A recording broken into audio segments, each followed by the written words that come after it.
আমার ছেলের পছন্দের একটি ফল ড্রাগন। বাজারে গেলে ড্রাগন ফল দেখলে না কিনে বাসায় আসবে না। তো বাসায় নিয়ে এসে যখন বলল যে খাবো,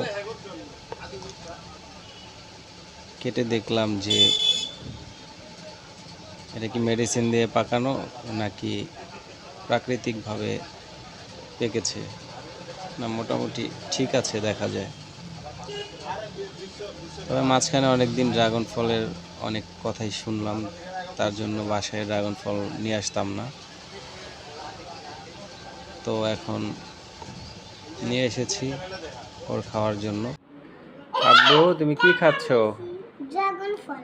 ড্রাগন ফল কি অনেক মজা? তুমি সবসময় ড্রাগন ফল খেতে পছন্দ করো?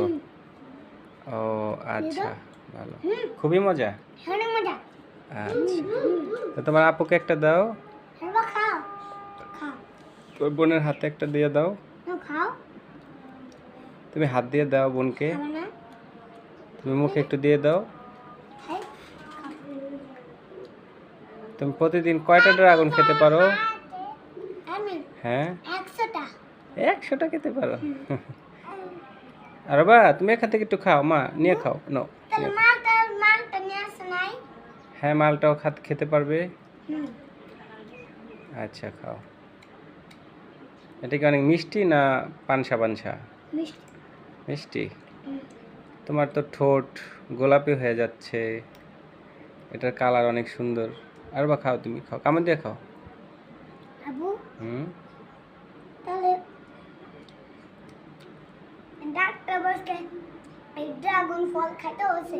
হ্যাঁ, যত ফল বা যত খাবার আছে ওটি খাইতে। হ্যাঁ, বাইরে খাবার খেতে নিষেধ করছে, বলছে যে ঘরে যা বানায় সেগুলো খাবে, কিন্তু বাইরে খাবার খাবে না। খাও, কামড় দিয়ে খাও, কামড় দাও। যে বিস্কুট বেচে ওইটা খান।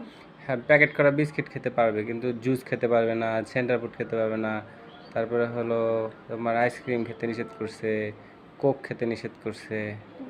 ঠিক আছে, হ্যাঁ, এগুলো খাবে না, শুধু ফল খাবে, বাসায় যা বানাবে সেগুলো খাবে। ঠিক আছে, আচ্ছা, ওকে। যখন ডাক্তাররা বসে যখন মরে যাব তখন ওই আইসক্রিমগুলো খান। আচ্ছা, ওকে।